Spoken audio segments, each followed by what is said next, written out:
County have notified everyone that the COVID rate is high now in these counties, and so according to CDC guidelines, vaccinated or non-vaccinated, if you possibly can, please wear a mask when you're in here.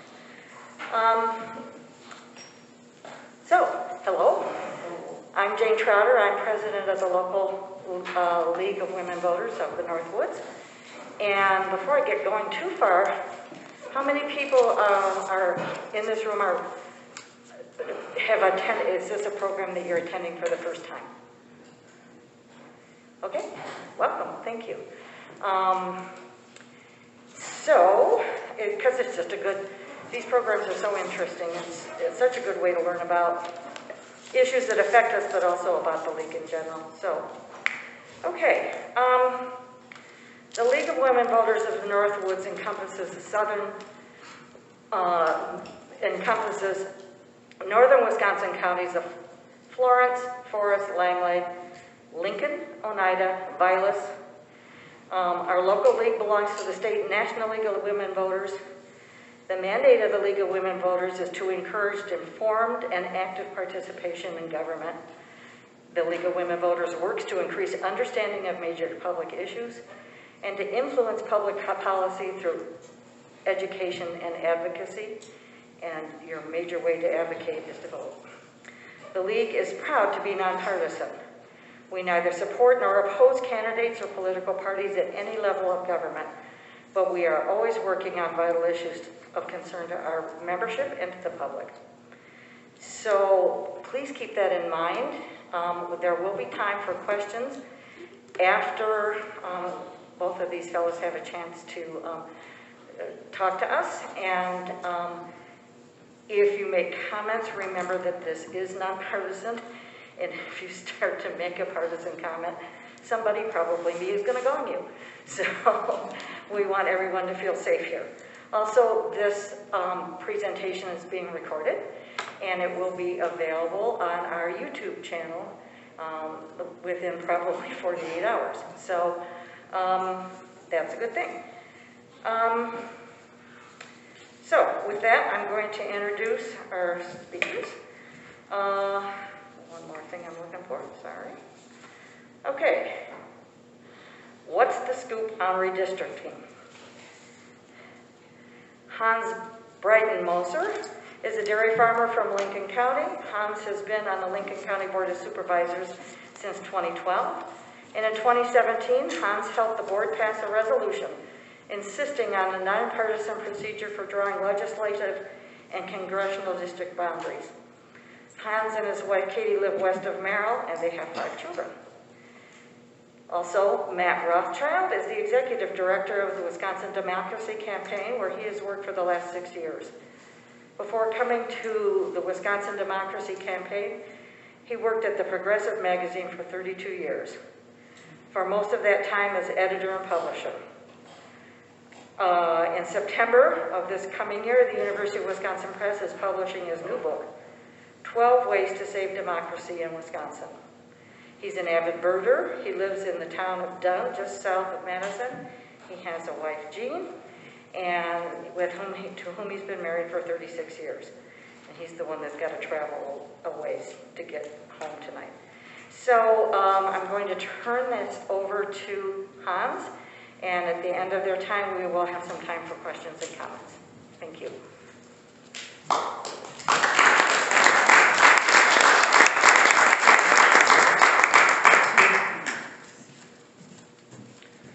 Well, good evening, everybody.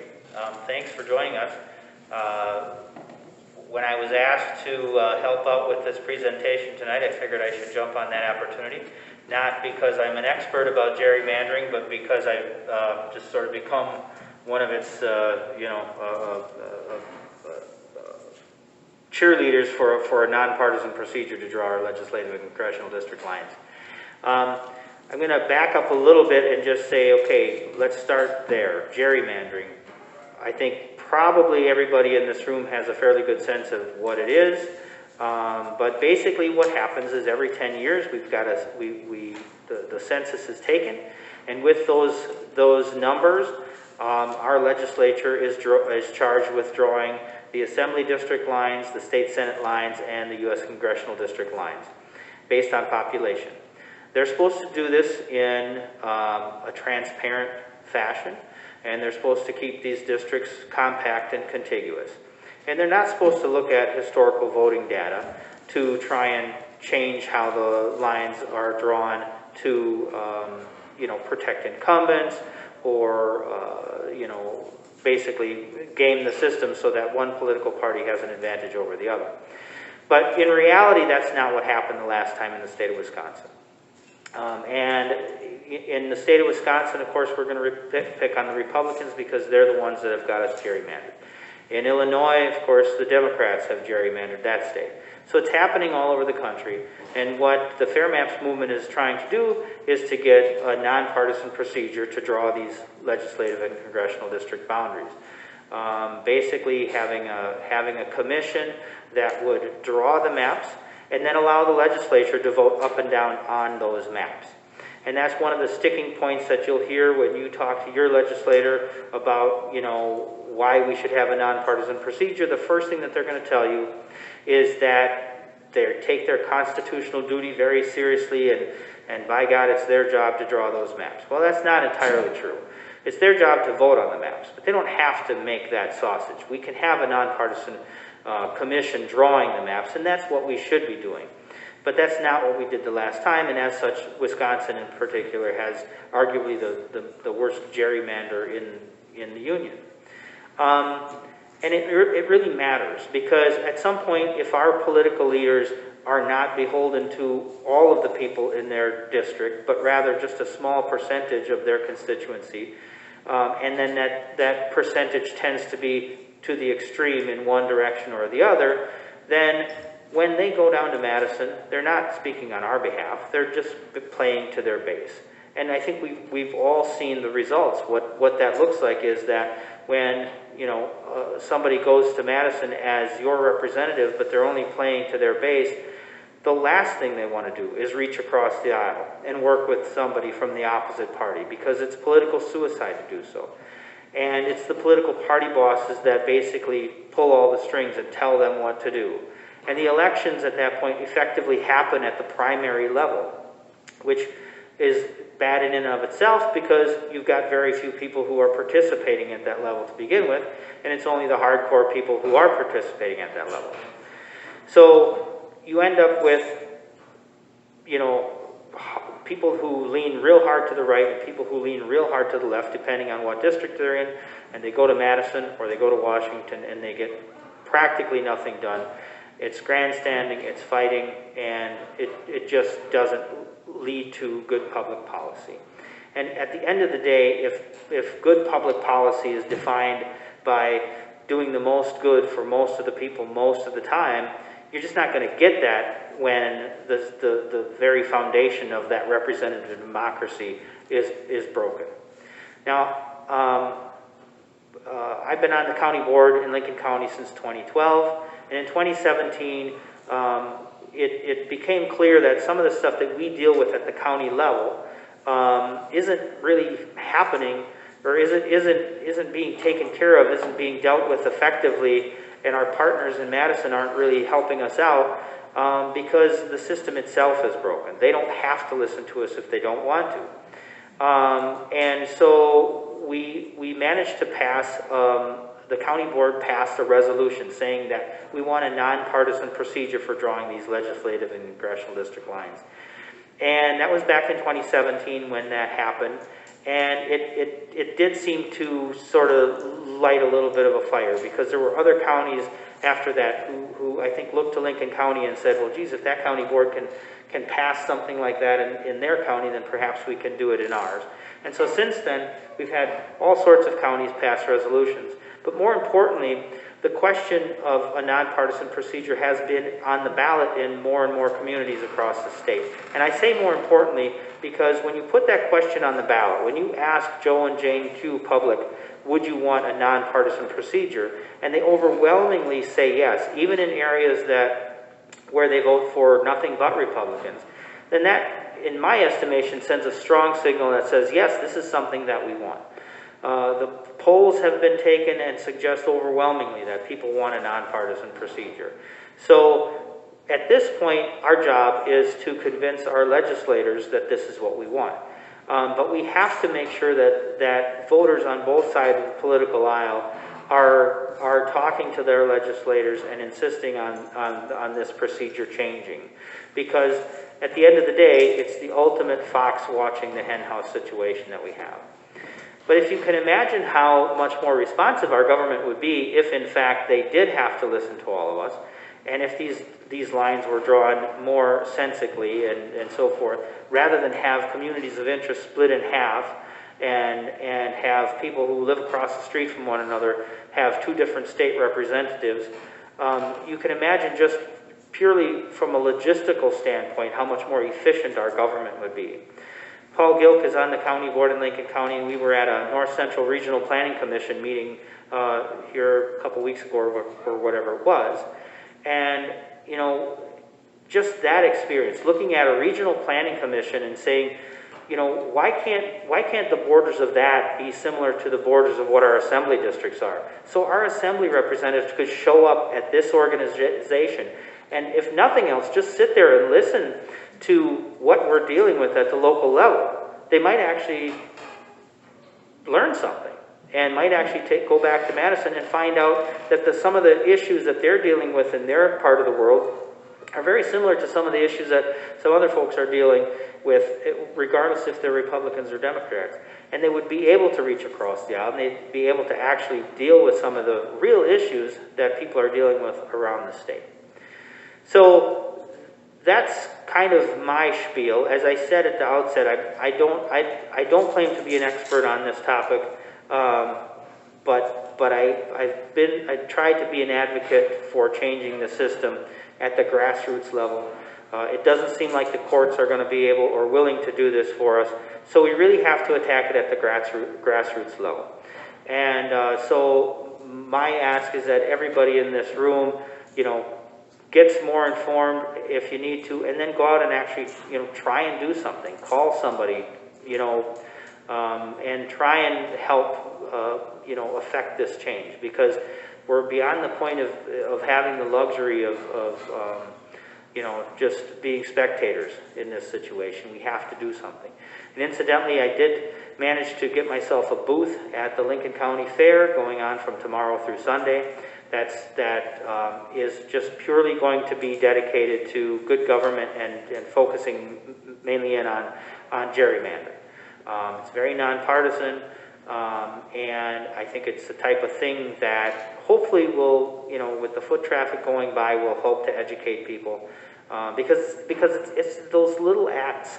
I've got a bumper sticker on my pickup truck, and it happened more than once where, you know, when talking with, you know, another farmer or whatever on the tailgate of the pickup truck, you know, what's a gerrymandering, they'll say, and, you know, 45 minutes later they're regretting asking that question, but that's how we educate people. And if we can't, we have to educate people on both sides of the aisle to let people understand why this is a problem and how it's led to some of the dysfunction that we have right now. There's really two main issues. You know, the gerrymandered districts and the money in politics, they go hand in hand. But regardless of what your politics are, and regardless of what, you know, what issues you feel strongly about, maybe it's the minimum wage, it's guns, it's abortion, it's whatever it is. But regardless of what side of the aisle you're on, I think progress is only going to happen if we have a functioning, well-oiled democracy where every person has a vote. And right now, the sad reality is that our votes don't weigh the same depending on what district you're in.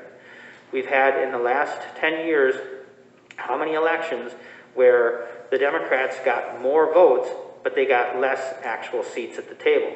And again, I don't say that to pick on Republicans, because back in the day, the Democrats had an opportunity to get a nonpartisan procedure, and they chose not to. The Democrats chose not to in the state of Wisconsin. So the Republicans took advantage of that. And the same thing is happening in other states with Democrats. So we need to take the power away from political parties and put it back in the hands of ordinary people.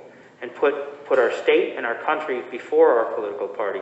And then let the elections be fair, and let the elections be free, and let the chips fall where they may. And I promise you, at the end of the day, we're going to get better public policy as a result of that. But I think it's important to let the actual expert talk, who's actually prepared something. So, at this point, I would introduce Matt Rothschild.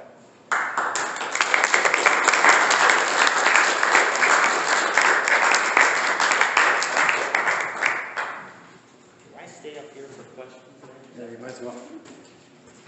Thank you, Hans, and thank you, Jane, for introducing me, and thank you to the League and Sarah for inviting me up here, and thanks everyone for coming tonight. I want to go back to where we were 10 years ago, or 11, 12 years ago, and then move us forward to where we are today on this issue of gerrymandering. But first, I just want to say where the word comes from. It's truly an American word. In fact, I have a colleague at the Wisconsin Democracy Campaign who's bilingual in Spanish, and she said there's no word for gerrymandering in Spanish, and she was translating some of our work and tried to figure out how to explain it in Spanish. It derives from Massachusetts, where in the early part of the 19th century there was a governor named Gerry, G-E-R-R-Y, also pronounced Jerry, and he, after the census delivered the data on one of the even decade years, rigged a map in favor of his party. And the map was so peculiarly drawn that one district looked like a mythic salamander. So people put the word Jerry and salamander together and got gerrymander, and it's a word that has taken hold over the last 200 years. And as Hans was saying, gerrymandering is wrong whether Republicans are doing it or Democrats are doing it. And in 2009, Hans is right, the Democrats had an opportunity to solve this problem once and for all in Wisconsin, because as you remember, and maybe it's hard for you to remember, but at that point, Democrats had the state assembly, had the state senate, and had Governor Doyle in the governor's mansion. And actually there was a bill that some Democrats had introduced, including Jeff Smith, when he was in the assembly, to ban gerrymandering in Wisconsin. And there was actually a hearing on that bill. But the leadership of the Democratic Party didn't want to bring it to a vote. They didn't want to bring it to a vote because political power is one of the most intoxicating drugs there is on the market, and they thought drunkenly that they were going to win the election in 2010 and would be able to rig the maps for themselves. Lo and behold, what happened in 2010 was the Republicans swept into power. They took the state assembly, they took the state senate, and Scott Walker got the governorship. And they proceeded to rig the maps in their favor. They didn't do this work in the People's House, in the Capitol. They actually went across the street into the Glass Bank on the square in Madison and into a conservative law office of Michael Best and Friedrich, and into a room that became known as the Map Room. And they brought a scholar, a political scientist with some fancy software who knew how to move lines on a map around from Oklahoma, of all places, and put him into the map room in the Glass Bank. And the map room was a locked map room. The public wasn't allowed in. The media wasn't allowed in. Democrats weren't allowed in. You weren't allowed in. I wasn't allowed in. And even Republicans who weren't in leadership weren't allowed into the locked map room. They had to ask the young male aides of the speaker, who had the keys to the locked map room, to let them into the room. And when the Republican legislators were allowed into the locked map room, they could only look at their own redrawn districts. And before they could leave the locked map room, they had to take an oath of secrecy, that they could tell no one about what they had seen in the locked map room. Now that's 180 degrees from how democracy is supposed to function. It's supposed to function in public, in sunlight, with open participation, not in the dark, not in the secret, not with secrecy oaths. But, you know, the guy from Oklahoma knew what he was doing, because he was in there drawing 9 different incarnations of maps. Each map kept constant the number of people who voted Republican and the number of people who voted Democratic in the previous election. So they weren't trying to change anybody's minds. They were just trying to gain seats by moving a line here or moving a line there on the map. And each map successively predicted a greater Republican majority in the state assembly simply by being a little more assertive and aggressive and creative in how to move the lines on the map with this computer software. And lo and behold, the Republicans took one of the most aggressive maps and rammed it through the legislature in 10 days. And it succeeded wonderfully. I mean, the guy knew what he was doing, as Hans said. In subsequent elections, Republicans would, Democrats would win 54% of the statewide aggregate vote in races for the assembly, and Republicans would continue to hold on to 63%, 62%, or 61% of the seats in the state assembly. So that's some good rigging if you can get away with it. And they did get away with it, but they almost didn't. They almost didn't because this is one of the big things that happened between 2011 and now. There was a lawsuit filed. It was called the Whitford case. It was filed by some Democratic plaintiffs. It was heard in Madison by a panel, a three-judge panel of federal judges who ruled in a pretty stark ruling and unprecedented ruling that hyperpartisan gerrymandering like this was unconstitutional, that it violated the plaintiffs' First Amendment rights of freedom of speech and freedom of association and 14th Amendment rights to equal protection because their voices were being diluted by the way the maps were drawn. The maps were drawn with two techniques to diminish the power of Democratic citizens who were voting. One was to jam as many Democrats as possible into as few districts as possible, leaving the remaining districts more Republican.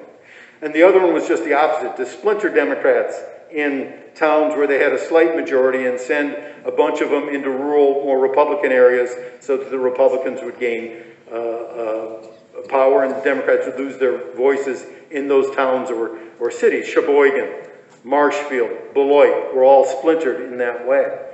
So it was very clever. The federal court ruled that there had to be new elections, that there had to be new maps drawn. Now, you didn't see new elections or new maps, did you? Because they the Republicans appealed to the U.S. Supreme Court. The U.S. Supreme Court heard the case and then punted on the substance of it and sent it back down to the federal court saying that some of those Democrats didn't have what's called standing, legal standing. They hadn't demonstrated that they had individualized harm in their own districts, and so they sent it back to the lower court. And prior to that lower court rehearing the case with newer plaintiffs who were making better arguments about how they had suffered in their own district, the U.S. Supreme Court ruled on two similar cases of gerrymandering. And it was a classic opportunity for the U.S. Supreme Court to ban hyperpartisan gerrymandering. Classic because there was a combined case. There were two cases, they were combined. One had ridiculous, grotesque gerrymandering on the part of Democrats in Maryland, and the other had ridiculous, grotesque gerrymandering on the part of Republicans in North Carolina. And so it got to the U.S. Supreme Court. I'm reading the decision by Chief Justice Roberts. I get to this point where he says, hyperpartisan gerrymandering is antithetical to our democratic principles. And I thought, oh my God, he's going to rule against it. How can the Chief Justice of the U.S. Supreme Court say something is antithetical to our democratic principles and not correct the problem? Isn't that his job? But lo and behold, he didn't do that. I mean, the next thing that came out of his mouth, and this isn't a direct quote, is go home, don't ever come back, don't knock on our federal judges' doors ever again with your cases about hyperpartisan gerrymandering. We don't want to hear about it. It's up to the states to solve the problem. So out goes the Whitford case. It no longer could be heard. It was rendered obsolete by that edict by the Chief Justice. And by sending it back to the states, it gives us a chicken and egg problem, because if the states are still run by the party that rigged the maps, it's going to be harder for folks to solve that problem at the state level, as we've seen here. But what's happened in Wisconsin since that decision and since the rigging in 2011 gives me a lot of hope. And Hans gives me a lot of hope, because look at this map. I used to cart this map around to League of Women Voters meetings all over the state, and God bless the League of Women Voters. I love you. I think you do incredible work. You're incredibly important, and you're standing up for civic virtue in a time where civic virtue is being lost. And you stress the ability to talk to people of every political stripe, which is really important. We need more and more of that in the state and in this country. We can't keep viewing everyone who doesn't agree with us as an evil person. That's no way to have a civil democracy. But look, this map used to be almost entirely white. I remember we were in I think Stevens Point, Hans, and I had that map was almost half white at that point. This map, the purple on this map represents the counties that have passed referendums or resolutions urging the legislature to give us independent, nonpartisan redistricting. There is this huge mass movement in Wisconsin that has erupted in part because of that lawsuit, in part because of some of the good work that Dale Schultz, the former Senate Republican Majority Leader, and Tim Cullen, the former Democratic Majority Leader in the state Senate, have done, sometimes through Common Cause, sometimes through the League, I think, and going across the state over the last 5 years giving arguments and presentations about why we should have independent, nonpartisan redistricting. And then a whole bunch of other nonprofit groups, including Common Cause, the Wisconsin Democracy Campaign, the League of Women Voters, the Fair Elections Project, Citizen Action, have come together to do some of the grassroots work with county board members. And Hans did a lot of work with his fellow county board members to get these county board resolutions passed and to goose people into doing referendums. So there's this huge mass movement that has erupted. And Hans mentioned that there was a poll that was done by Marquette Law School a couple years ago that showed that 72% of Wisconsinites want to ban gerrymandering and give us independent, nonpartisan redistricting. The amazing statistic out of that poll isn't just the 72%, it's that 63% of Republicans agreed with that, and 76% of independents agreed with this. I think Wisconsinites just want a fair and level playing field, and they know that the system doesn't give them an equal voice. The system doesn't give us an equal voice because of gerrymandering, and as Hans said, because of money in politics. Because of gerrymandering, elected officials are in safe districts and feel they don't have to listen to a huge chunk of their citizenry because they're safe no matter how they vote on any issue, so they can totally ignore a whole bunch of their constituents. And because of money in politics, a lot of our elected officials, frankly, view their donors as their constituents, not the actual citizens who live in their district. And that is really pernicious for our democracy. And as a result, we're not getting what we want. The people, 83% want medical marijuana in this state. We're not anywhere near getting medical marijuana, much less recreational marijuana, which about 60% want. 70% want an increase in Medicaid spending. We didn't get that. 59% want an increase in minimum wage. We're not getting that. I mean, when the people, by a vast majority, express themselves on an issue and democracy does not deliver what the people want, we got a problem with our democracy. And the two real crucial problems are gerrymandering and money in politics as far as that happening. Because, look, there are huge donors in this state, if I can veer off into money in politics for a second, and huge lobbyists like Wisconsin Manufacturers and Commerce, which has spent $26 million over the last 10 years to keep Republicans in power. And they're huge donors on either side to the Democratic Party of Wisconsin and Republican Party of Wisconsin. In 2015, the Republican-dominated legislature and Scott Walker passed a bill that said corporations for the first time in 100 years can donate to political parties in Wisconsin. And rich people can give unlimited amounts of money to the political parties. There used to be a $10,000 ceiling on what anyone could give in total in politics. And now there's no way for a rich person in Wisconsin to max out. The expression "I've maxed out," which wealthy people kind of like because they could tell an elected official who was begging them for more money, "Sorry, I've maxed out, I've spent my $10,000.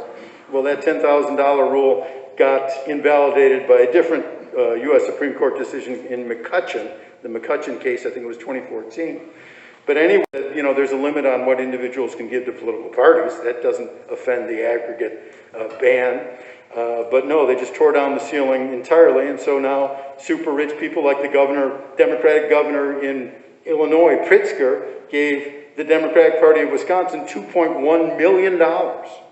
And then the wife of the governor of Nebraska, Martha Ricketts, who they're part owners of the Cubs, the Ricketts family, gave the Republican Party of Wisconsin $1 million. I mean, I don't think anyone should be able to throw that kind of money around.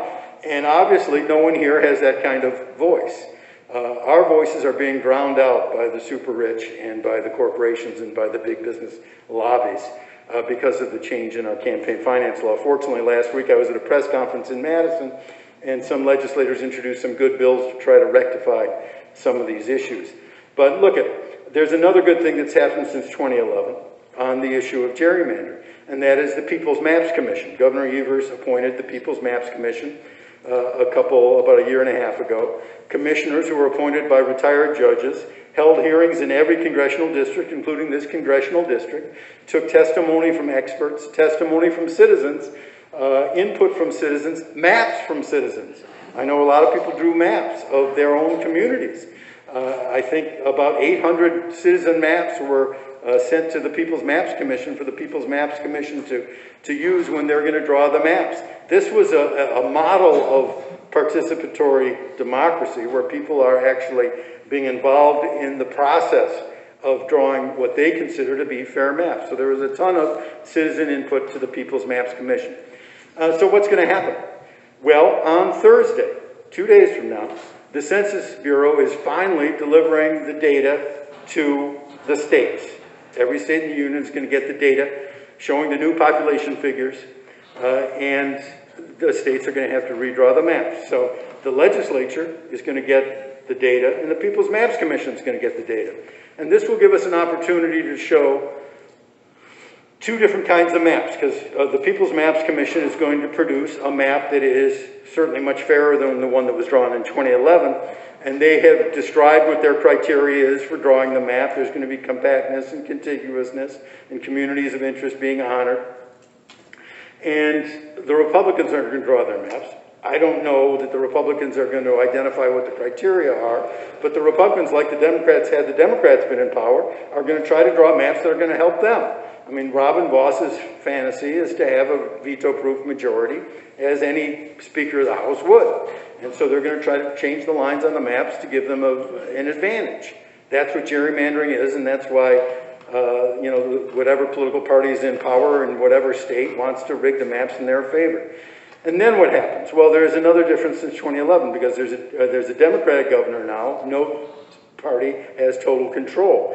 And so Voss and LeMahieu are under no obligation to do anything with the People's Maps Commission. They don't have to vote on it. The People's Maps Commission is just for public education purposes right now, for illustrative purposes. They may have some influence on a judge down the line, but they will come up with a map, and Robin Voss and Devin LeMahieu can throw that map into the garbage. And that seems to be what their attitude is, and then they'll produce their own map. It's likely that they'll run it through the majorities that they have, strong majorities in the Assembly and the Senate, but then it gets to Governor Evers' desk, and Governor Evers has vowed to veto any map that is gerrymandered. And so then what happens? Well, then what happens is it goes to the courts, and there'll be a race by lawyers in pinstripes and fancy shoes to get to either state court or federal court, where a judge will finally decide what our maps are. And the judge is going to have to work pretty fast, because this has to all happen by December. Because by December, people who are running for office have to submit their nomination papers, and they have to know what district they're running in. And so these maps are going to have to be drawn quickly. But I think, regardless of where the court case goes, there's a good chance we're going to get better maps right now in 2021 than we had in 2011. If it goes to federal court, a judge will probably appoint a special master or an expert to draw the maps, or to accept, you know, a judge could accept the People's Maps Commission. You know, the judge's special master could say, well, there's all this work done in Wisconsin. This commission produced a map that looks pretty good to me. Why don't we just take that? Or they could draw their own map, or they could take the Republican map. But I don't think they will take a map that looks obviously gerrymandered. State court is another question. I mean, the Republicans were confident up to 2 years ago that they could get whatever they wanted out of the Wisconsin Supreme Court. But two things happened there. One, Jill Karofsky won a seat, and she's a liberal. And the other thing is Brian Hagedorn won a seat, and he's a conservative, but he's a conservative with an independent streak, who's voted against the conservative position on several big issues, including throwing out the votes on November 3rd. He had a great majority opinion there that said what the plaintiffs are asking for is unprecedented here and would do tremendous damage to our democracy if we just threw out all the votes that happened on November 3rd in Wisconsin. And so there's no guarantee, there's no slam dunk that any gerrymandered maps would be rubber stamped by even the Wisconsin Supreme Court. That's the good news. Long term, the solution is to change our law, or to change our state constitution and to ban gerrymandering, or to get H.R. 1 passed through the Congress, because H.R. 1 would ban gerrymandering as well. Here in Wisconsin, there is a bill that's been introduced by Jeff Smith and Deb Andraka, Senator Jeff Smith, Representative Andraka. Let me give you the bill numbers, because I want you to contact your legislators and urge them to support this bill. This bill, by the way, has 3 Republican co-sponsors. 3 Republican co-sponsors. Todd Novak of Dodgeville, who's the mayor of Dodgeville, who's been a steady supporter of every nonpartisan redistricting bill that's been introduced in the last 10 years. A very reliable Republican co-sponsor. He believes in it. I've talked with him several times. In fact, I'm going to see him in 10 days in the Capitol and thank him for his support on that. And the other 2 are Travis Tranel of southwestern Wisconsin also, and Joel Kitchens of Door County. Those are the 3 Republicans co-sponsors. Last time we had 5 co-sponsors, and I'm hoping that the other 2 would come along as well. MRSA was one, and the other was Oldenburg in southwestern Wisconsin, also a farmer, also a dairy farmer. So here are the bill numbers. Senate Bill 389, SB 389 as they say in the Capitol. And the other one is Assembly Bill, or AB 395. Those bills would give us independent, nonpartisan redistricting like Iowa has had. You know, we don't need to reinvent the wheel here. Iowa invented the wheel about 40 years ago, and they didn't put a patent on it. You know, we could just steal their idea. And their idea was to not let whichever political party is or in power or whoever's elected draw the maps, but have nonpartisan civil servants draw the maps, like we have the Legislative Reference Bureau. Have them draw the maps with specific criteria that forbids them from using any of the political demographic data about how people voted in the past in such and such a district when they are drawing the maps. And it's worked great in Iowa. If it works great in Iowa, it can work great here. So one ask is to ask your legislators to support this bill. Another ask is to demand a public hearing on the bill. I mean, can we at least get a public hearing on whether we're going to have nonpartisan independent redistricting in Wisconsin? I mean, the vast majority of Wisconsinites want it. Why can't we have a hearing on it, a public hearing, where people can come testify as to why it's important to them? And Rob Swearingen is chair of the Assembly Committee on State Affairs. If you are a constituent of Rob Swearingen, or even if you're next door, contact Rob Swearingen and say, please hold a hearing at the Assembly Committee on State Affairs. He has the authority to do that on these bills so that we can have a public hearing. It used to be the person who was head of the Assembly Committee on Elections, Ron Tussler from the Green Bay area. He had told me anyway that if he was still head of that committee, he would have brought it in this session. But lo and behold, he didn't even get reappointed there. And there's a person named Janelle Brandon, who's head of the Senate Elections Committee, who's a big person who believes in the fraud, so-called fraud. And I'm not supposed to use the F word in public. But yeah, she's not someone who is going to have a public hearing on independent, nonpartisan redistricting, that's for sure. But I'm hopeful that in the next 9 years, this is a long-term battle. Most of our battles are long-term. I mean, I know everyone wants to fix the problem tomorrow, but a lot of our major problems aren't fixed overnight. And I'm reminded, when I was in college, I was in the anti-apartheid movement, and we brought a spokesperson from the African National Congress, the ANC in South Africa, to come talk to our group. And we were going to go out drinking afterwards, and we asked him if he wanted to come, and he said, you know, I'm not going to have a drop of alcohol until apartheid is abolished. And this was in 1979, and apartheid didn't fall for another 10 years. So he must have been thirsty by the end, but I liked his long-term perspective, and we need to have that long-term perspective. You know, fighting Bob LaFollette said 100 years ago that the cure for the ills of democracy is more democracy, and we desperately need more democracy in Wisconsin and in this country right now, and banning gerrymandering is one of the things we need to get our democracy to work properly. So thanks for listening to me and to Hans, and we'd be happy to take questions.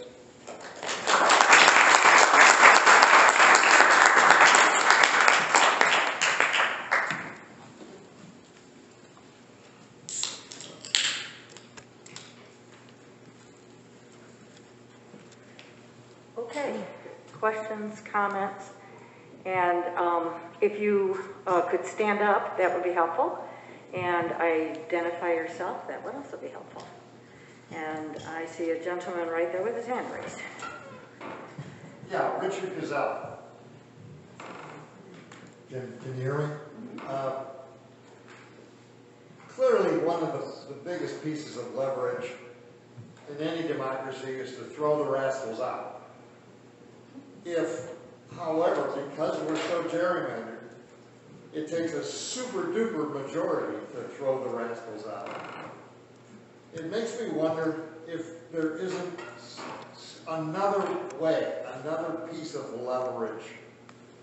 You give me hope when you talk about the possibility of this going to the courts, although I worry about that. But for example, is there such a thing as a binding referendum? Could we do that? Is there some other method of leverage besides depending on the elected representatives to get this thing done? It seems to be we're depending on the foxes to, bridle themselves. Who wants it? I mean, the weird thing is we don't have binding referendums here in Wisconsin. The only time a referendum is binding is when the state assembly and the state senate in 2 consecutive sessions have passed an amendment to the Constitution, and then it goes to the voters to ratify or reject that amendment to the Constitution. But just an up and down referendum, we don't have that. And it's weird, I looked it up because I was curious about this, because the progressive era, when they're fighting Bob Lafayette, issued so many great progressive reforms, I wondered why we didn't have binding referendums. And it turns out this was in about 1914, though it came up afterwards too and didn't pass. But by then, at that point, the progressive Republicans had gotten unpopular. They'd gotten unpopular for some taxes and some other things that they passed. And their effort then to push binding referendums failed as the citizens took out their anger against the progressives and denied us the ability to have binding referendums. I mean, look back at Act 10, what happened during Act 10. Act 10 here in Wisconsin, we couldn't overturn by binding referendum. We tried to go to recall. Ohio, though, had binding referendums and was able to get rid of their version of Act 10. Michigan, by referendum, was able to ban gerrymandering. And one young activist named Katie Fahey took it upon herself just to, generate this movement when there was no movement at all there, and she was able to get hundreds of thousands of people excited about banning gerrymandering, and they got it on the ballot, and that's all that took, an approval by the voters on that one ballot referendum. But we don't have that ability here, so that's not in our hands, unfortunately. Have anything more to add to that. It is the classic fox in the hen house, and so I feel like, again, it comes back to grassroots pressure and, talking with our legislators, but perhaps more importantly, talking to our friends and neighbors, especially if they're on the other side of the political spectrum, to say this is something that we agree about. Because, again, the numbers don't lie. These referendums are... the people want this to happen.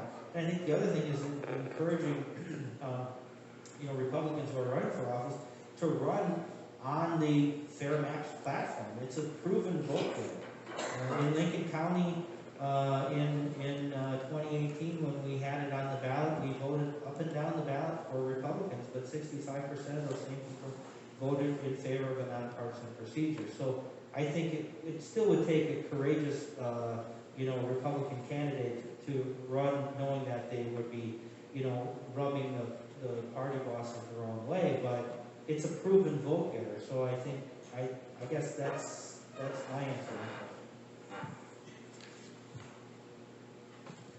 Dorothy Scott.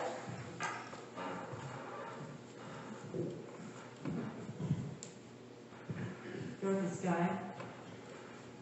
What is the risk of the Senate and Assembly passing on their chosen map, their gerrymandered map, by joint resolution, and therefore bypassing the governor's veto?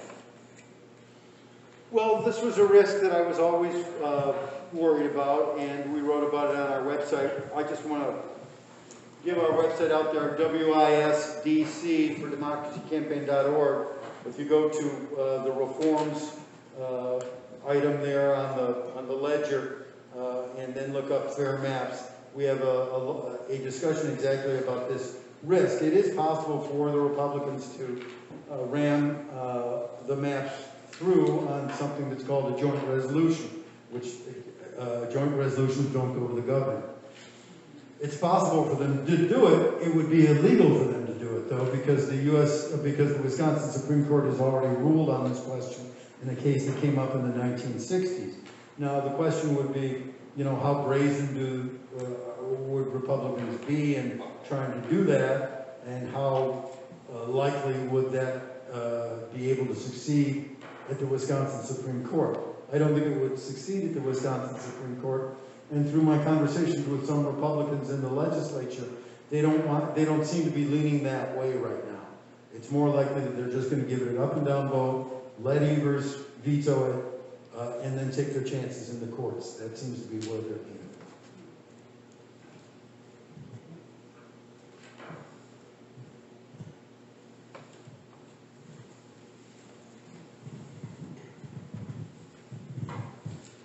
Another question, particularly for you, Hans, as a member of the Lincoln County Board. I understand that it used to be in Wisconsin that the redistricting process started locally, that the local entities drew lines based on their municipality lines and what made sense for them, and then sent that up to the state, and the state relied upon that. But I understand now it's been flipped so that the state legislature draws the maps, dumps them on the localities, and then you have to scramble to redraw your own municipality lines and so forth. Have you been in office of the before and the after that switch? And if so, what's the effect of that on our localities, as well as on the gerrymandering?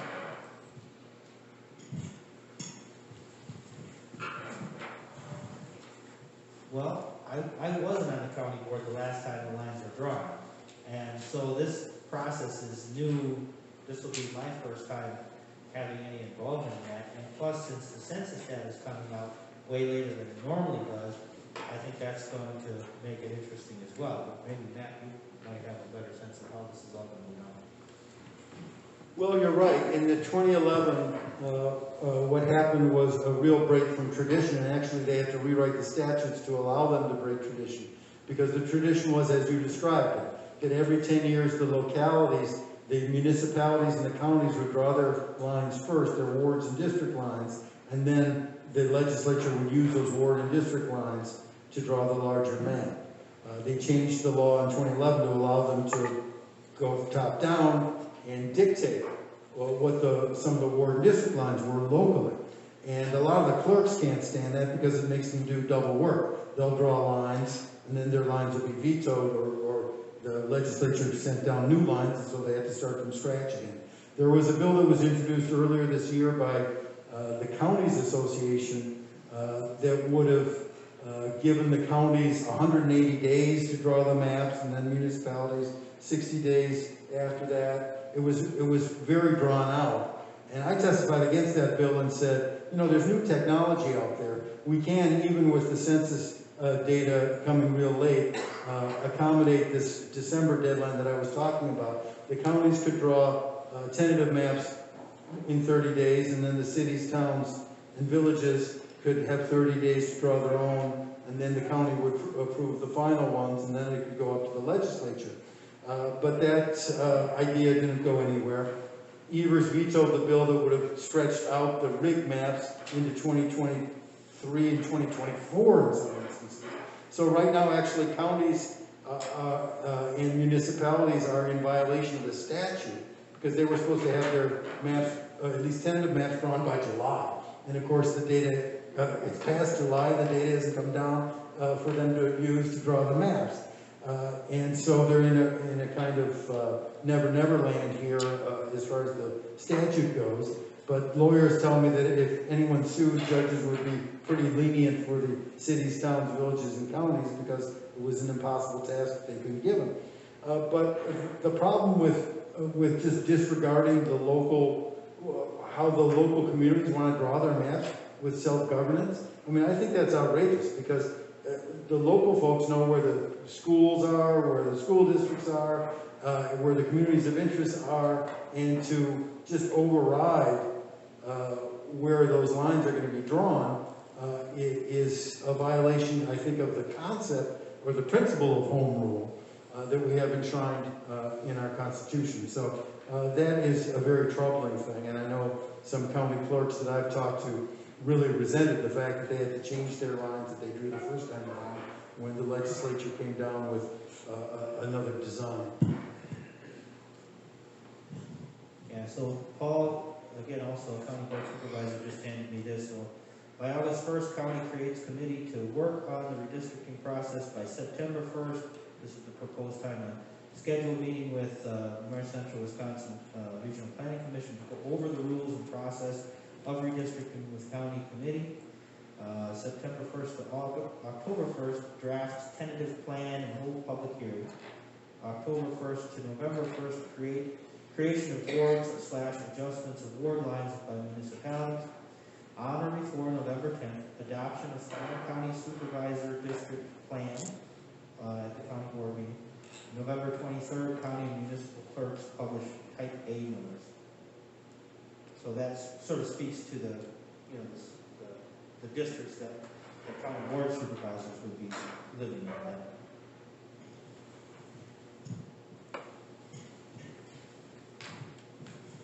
And I think it's important to note that the local elections are up first next April. County board supervisors, municipalities are all up, so that's the crunch on them to get it done sooner rather than later. I mean, we've got some time on some of the other elections. Okay, any other questions?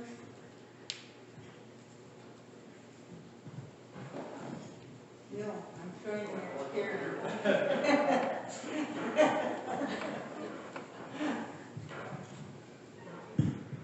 Karen Quincy. Matt, you're traveling all over the state of Wisconsin. I know you've just been to Door County. What's your sense as you meet people and go into these communities?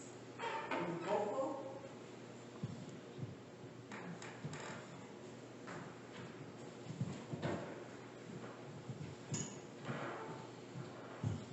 Well, I'm kind of constitutionally hopeful. And the people who come to my meetings are pretty self-selected. You know, it's in Door County was indivisible Door County. A lot of times it's League of Women Voters chapters. Sometimes it's Democratic County chapters, Democratic Party county chapters.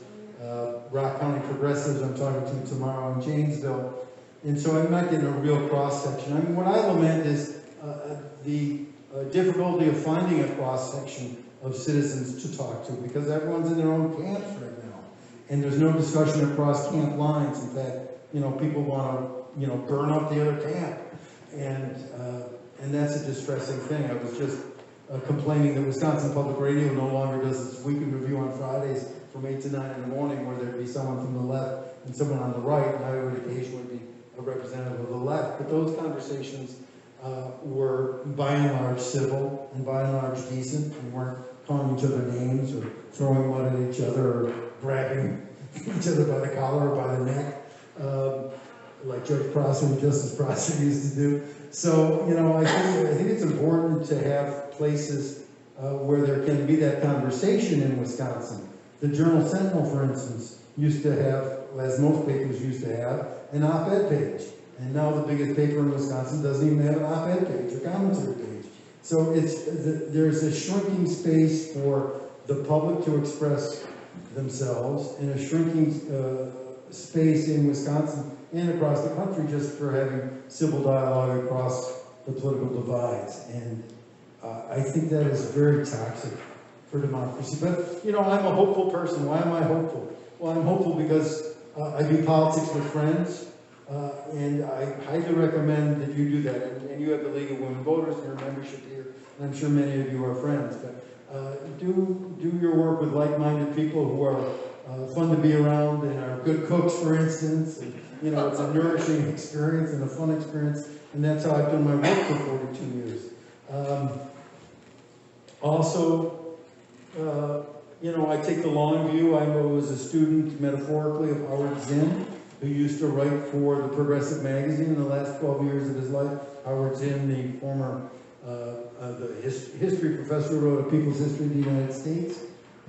And he always would take the long view and said, you know, progressive change, pro-democracy change happens sometimes in ways that we didn't anticipate and couldn't anticipate, but it happens because of the work, this spade work that a lot of people do at the grassroots, you know, without fanfare and anonymously, but doing the work. And we never know when this explosion of pro-democracy field work is going to yield its crop, but it yields its crop, as we've seen with the women's movement, the labor movement, the civil rights movement, and the great nonviolent revolution of our times, which is the lesbian, gay, bisexual, transgender movement. And I also take heart from the Black Lives Matter movement. I mean, there were protests after the George Floyd murder in more than 4 dozen places in Wisconsin, many of which had never seen a civil rights protest in their history. And to me, that was a very healthy sign. And so this movement on global climate catastrophe that young people are so much a part of, that gives me a lot of hope, even as the planet burns and even as the West burns. It gives me hope that people are doing the activism that's necessary to rescue the climate. I do want to say that we are in a really perilous moment for our democracy here in this country, though, the likes of which I've never seen in my lifetime. Which is to say, we have a insidious anti-democracy movement that is very aggressive and assertive right now, and armed. We have a white man that is taking its cues from the former President of the United States.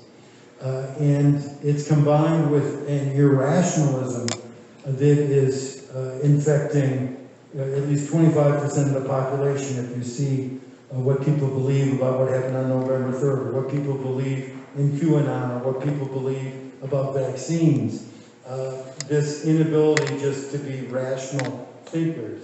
I mean, I'm a rationalist. I'm an old Enlightenment guy. I'm an old John Stuart Mill guy.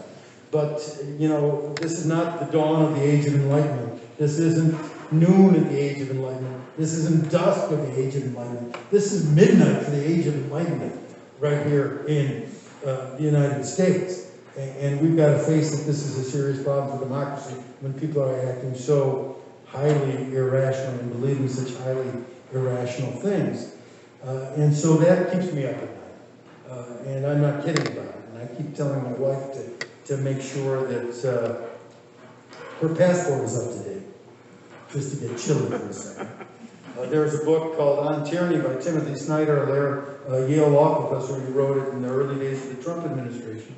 And he insisted, as do the authors of a book called How Democracies Die, 2 Harvard professors who put out this really important book over the last 5 years. And the conclusion of both of those books is democracy is a fragile thing.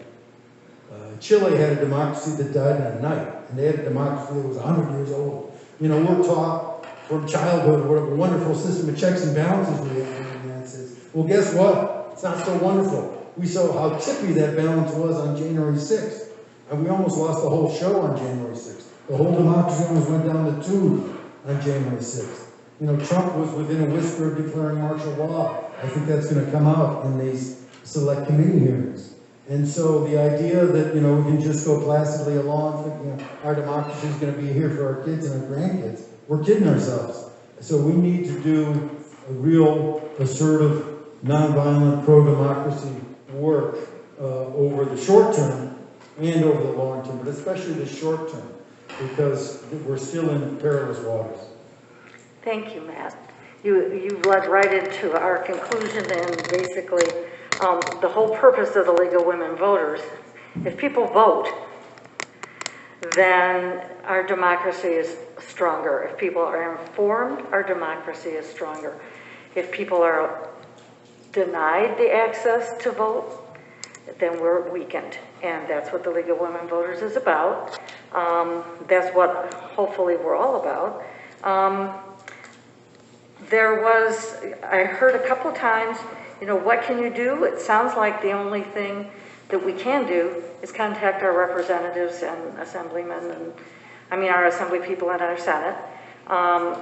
Do people know how to find that? I would refer them to myvote.wi.gov, and that will help you drill down to find out where you vote, how you vote, and your names and addresses of how to contact your assemblymen and assembly people and senators. So, anything else that you want to add to that?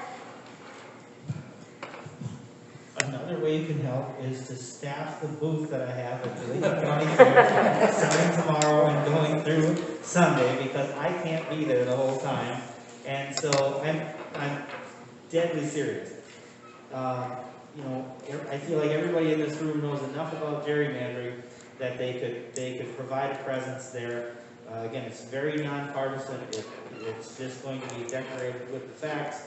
And but I would absolutely love it if anybody could give me a hand with that. That would be much appreciated. And if it's helpful, we can maybe get some kind of a sign-up sheet or something like that. So no one's allowed to leave unless they take one shift. Thank you.